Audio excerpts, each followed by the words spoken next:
volta aqui com o Jornal da Manhã, pela Jovem Pan em 100,7. A gente vai estar batendo um papo no dia de hoje com a doutora Carol Magalhães, ela que é médica pediatra, né? A gente vai estar falando um pouquinho sobre a questão do aumento dos casos de dengue e os cuidados com as crianças, com os bebês em relação a essa temática. Bom dia, doutora Carol, seja muito bem-vinda aqui ao Jornal da Manhã.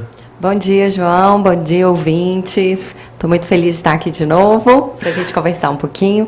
Doutora Carol, doutora Carol, a gente tem ouvido e tem visto, né, tem feito esse levantamento junto às secretarias de saúde do estado, do município, em relação a esse aumento dos casos de dengue aqui no estado de Alagoas, aqui em Maceió. Esclarece um pouquinho para a gente, que muito se fala, né?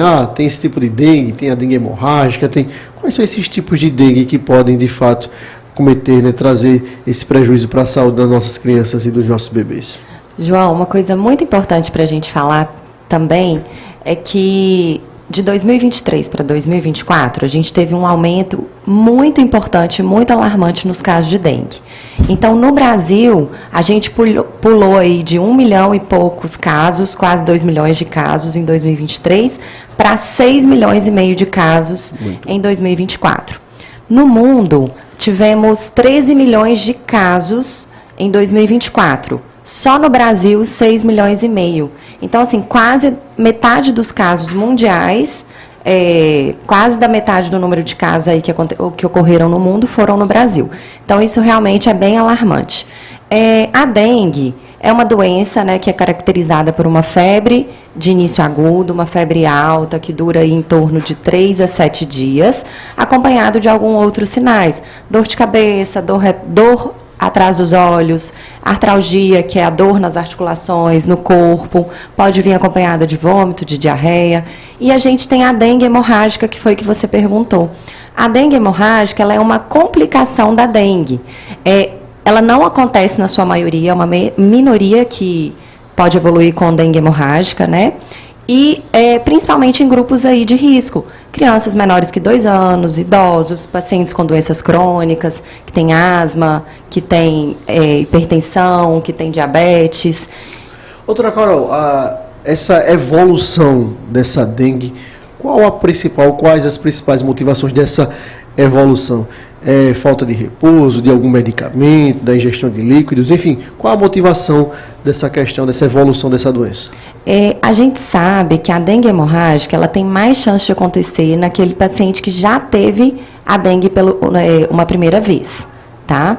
E pacientes de grupos de risco que vão ter essa chance maior de ter alguma complicação do quadro. Mas, assim, é uma doença geralmente autolimitada, onde você tem um período de pico, que é a fase febril, um período mais crítico, que geralmente é depois, quando a febre vai embora, e a fase de recuperação.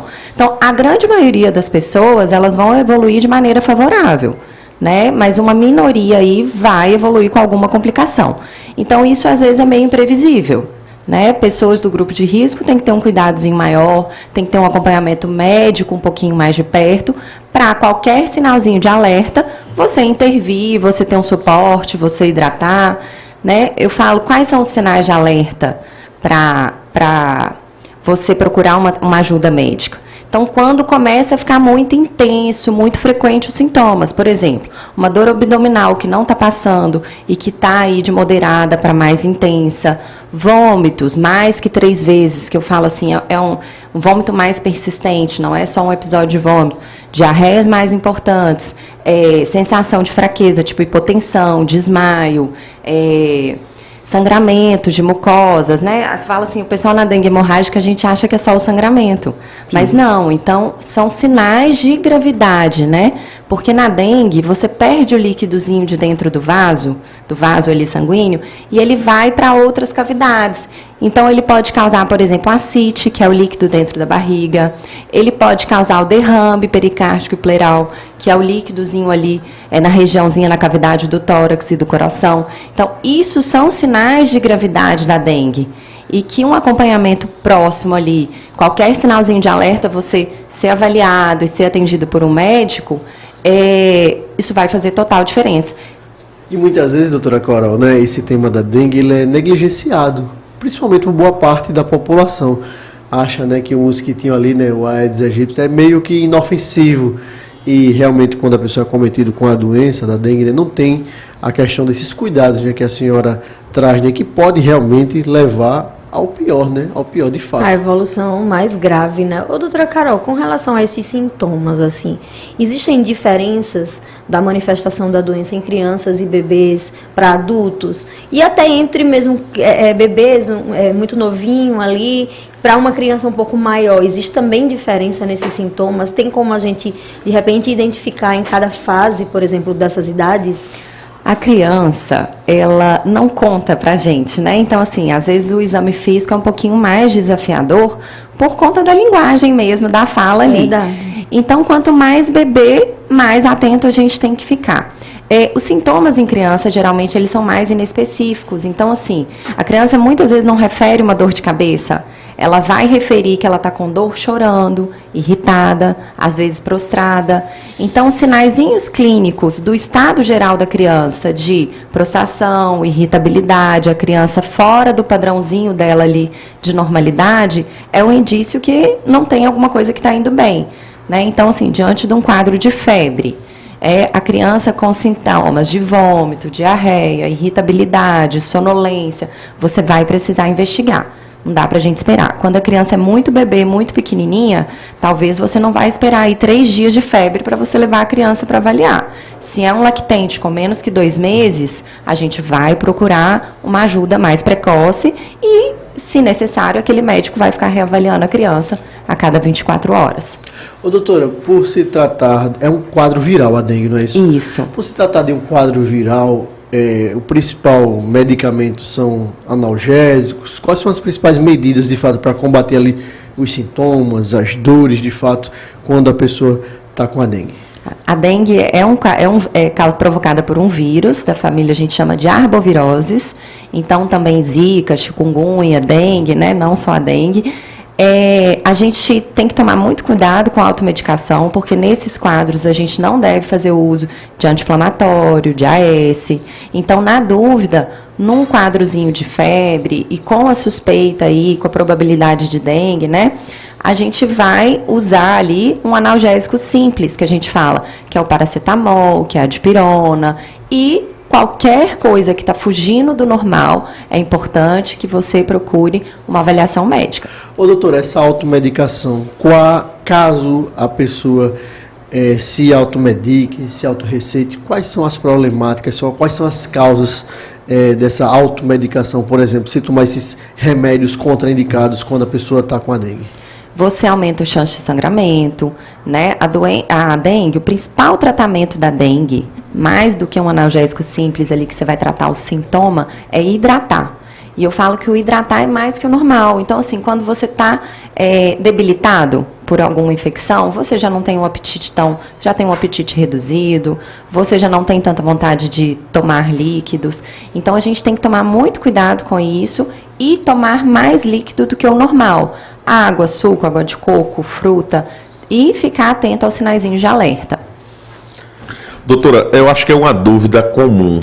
De quanto tempo a criança deve visitar o pediatra? Só quando está doente ou não? Não, mas isso é muito importante fazer o acompanhamento de rotina, né? Nos primeiros anos de vida, esse acompanhamento vai ser mais frequente. Então, o bebê, ele, no comecinho, ele vai mensal ao pediatra, né? Depois ali de 6, 7 mesinhos, espaça um pouquinho para 2 meses. A partir de 1 aninho, espaça também ali em torno de 3, 4 mesinhos. E a criança deve visitar o pediatra aí, pelo menos, né, as crianças maiores aí, 1, 2 vezes no ano, para consulta de rotina. Né? Não só em casos agudos aí. O homem que é um pouco relaxado, né, João Moço? A gente só procura o médico quando está doente. Né? É verdade. Carol, com relação à vacinação, né? Porque tem a vacina da dengue, já chegou aqui no Brasil, mas com relação também a crianças e bebês, essas vacinas, elas são indicadas para as crianças e bebês? Como são, por exemplo, tem reação, não tem reação? Fala um pouco sobre essa questão da vacinação, para a gente também poder entender, porque se já existe, então já ajuda um pouco em toda essa questão da prevenção, né? A vacina, ela chama Qdenga. Ela pode ser feita tanto para pacientes que já tiveram dengue ou não, tá? Ela está liberada para população entre 4 anos e 60 anos incompletos. Então, muita gente questiona essa faixa etária, mas porque os estudos ainda não foram feitos para menores que 4 anos e nem maiores que 60. Então, a gente só pode liberar aquilo que está dentro ali do estudo. É uma vacina que realmente é importante.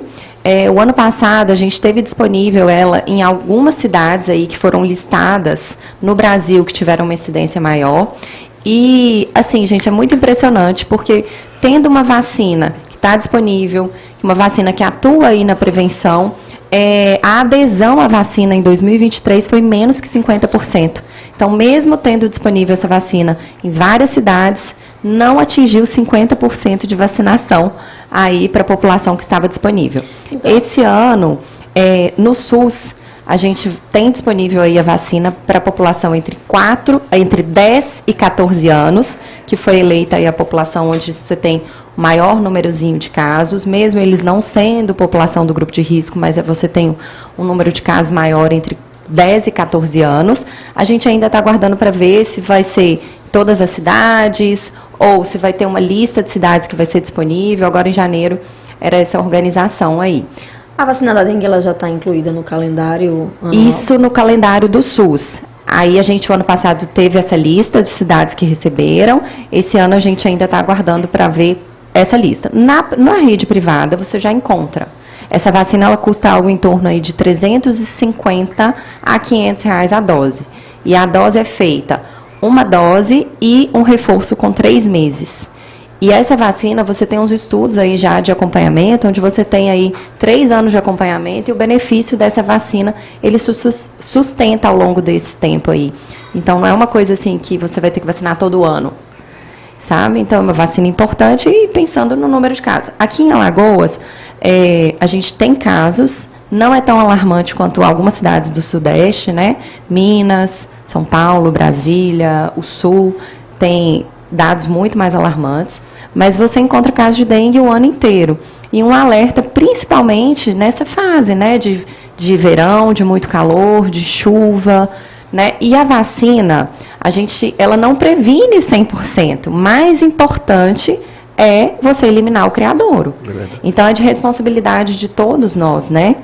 Então, assim, do Estado, é responsabilidade, né, das políticas públicas aí atuando, mas é muito importante a consciência, educar as crianças, você fiscalizar ali dentro da sua própria casa, né, possibilidades, calhas, ralos, onde é o possível criadouro, né, de mosquito. Doutora Carol, existe sequelas para a questão da dengue? Sim, eu falo, todo quadrozinho viral, toda doença, você tem um percentual ali que pode complicar. Então, de forma grave, com sintomas neurológicos, com sintomas cardíacos, mas é uma parcela mínima, é bem menos frequente. Então, assim, não é igual vacina. Quando você também toma uma vacina, você tem uma chance mínima ali que pode evoluir de uma maneira que não é o esperado. Mas o risco, né, supera, eu falo assim, o benefício supera o risco, né? Doutora Carol Magalhães, quero agradecer demais a sua participação aqui no Jornal da Manhã. Tratar de saúde é sempre um tema muito caro aqui para todos nós que fazemos o Jornal da Manhã. Quero fazer um convite público para que a senhora esteja aqui em outras oportunidades, tratando dessas e de outras temáticas, e quero deixar um espaço para suas considerações finais. Sim, João, sobre repelente, que eu acho que é uma dúvida frequente, sim, né? O repelente, gente, a gente não pode usar em crianças menores que 2, 3 meses. A gente deve usar o repelente que tenha, de fato, aquela substância que previna a picada do mosquito, tá? Então, quando a gente vai por faixa etária, a criança menor que 6 meses, idealmente, uma aplicação. Crianças maiores, vai ser de acordo com a concentração ali do repelente. E, então, entre as crianças, você vai ter que conversar ali com o pediatra, você vai ter que consultar para ver como que você vai aplicar corretamente. A gente só deve aplicar o repelente quando você tem risco de exposição e não de maneira rotineira. Nunca deixar a criança dormindo com o repelente, tá? E tem outras coisas disponíveis aí, mas que a gente não tem uma eficácia e que as pessoas usam muito no combate à picada do mosquito, que é aqueles repelentes orgânicos, que adesivo, ultrassônico. Na verdade, o que é importante é você usar o repelente com a substância, geralmente é o DET, a icaridina, na concentração adequada, que é mais eficaz contra a picada. E cuidado também com aqueles de parede que o pessoal usa, né? Porque fica no ar e você tem risco de intoxicação da criança, você tem risco ali, né, de inalar aquela substância. E lembrando, né, doutora, sempre com a substância adequada para cada criança, então por isso a importância, né, de procurar o seu médico, o seu pediatra de confiança, justamente para estar receitando, apontando qual esse repelente de uso adequado para a sua criança, para o seu bebê. Mais uma vez, doutora Carol Magalhães, obrigado pela presença aqui no Jornal da Manhã, obrigado aos meus companheiros de bancada, Natália Barros, Maílson Franklin, nosso querido Claudio Stone, sempre na técnica, o Robinson Florentino nas redes sociais, muito obrigado a todos vocês, um ótimo sextou para todos e até segunda-feira, se Deus quiser. Que sextou, hein, João Mouzinho? Só lembrando ao ouvinte que o Jornal da Manhã é um oferecimento MJ, Centro Universitário Mário Pontes de Jucá, matrículas abertas em umj.edu.br para você fazer a sua graduação. E é isso, muito obrigada por essa semana incrível, pelo dia de hoje, segunda-feira a gente se encontra. Tchau, tchau, ouvinte! Até segunda, gente!